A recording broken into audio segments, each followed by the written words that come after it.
Masuala ya kisiasa mtazamaji, ambapo naibu kinara wa chama cha Jubilee Dr. Fred Matiang'i amesema kuwa chama cha Jubilee kinapigia upato siasa za ushindani kupitia sera wala sio kuzua vurugu kama inavyoshuhudiwa mara kwa mara.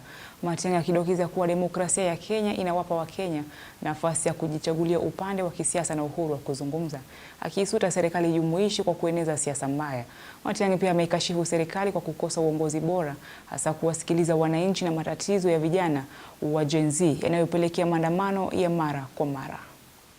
Naibu kinara wa chama cha Jubilee Dr. Fred Matiang'i ameendelea kupigia upato azma yake ya urais na uungwaji mkono kabla ya mwaka wa 2027. Matiang'i akiwataka viongozi kutoa hamasa kwa vijana kutotumika na wanasiasa kujinufaisha kisiasa, akiweka wazi kuwa kila Mkenya na kiongozi ana haki ya kutembea kila mahali kuuza sera, iwe ni upinzani au serikali. We are a civilized country 63 years after independence.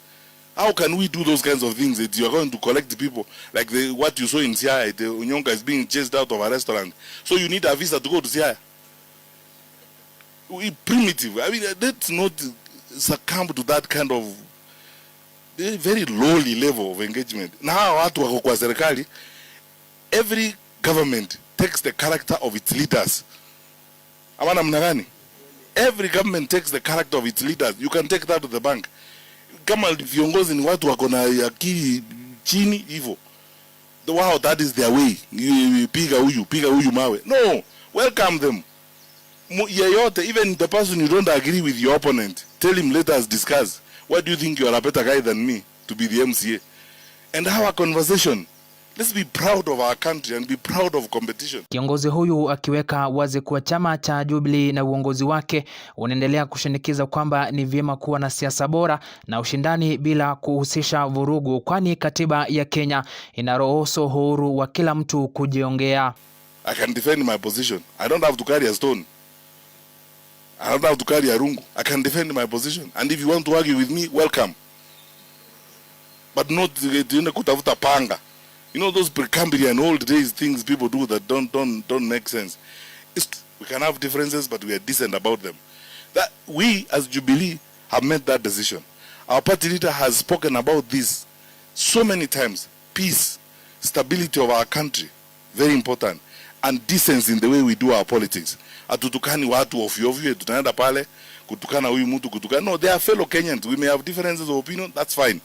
But they are fellow citizens. Aidha, amesuta serikali kwa kile anasema haina ujuzi wala kufahamu wanachotenda, akidokezea hata kufikia sasa hivi hawajaweka mikakati hitajika kuzungumzia kiini na matakwa yanayofanya Gen Z kutoridhika na uongozi wao. If you want to know why I call this government incredibly and incurably incompetent, that was an opportunity.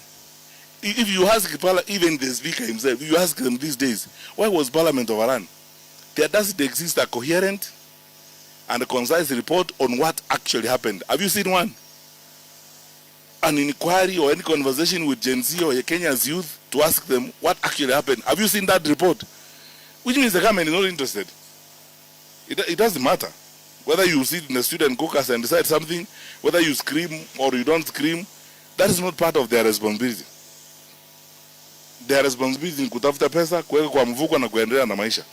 Because if they were interested, they would sit with you and find out what actually happened. Amezungumza haya wakati wa kikao maalum na viongozi wa wanafunzi wa vyuo vikuu jijini Nairobi.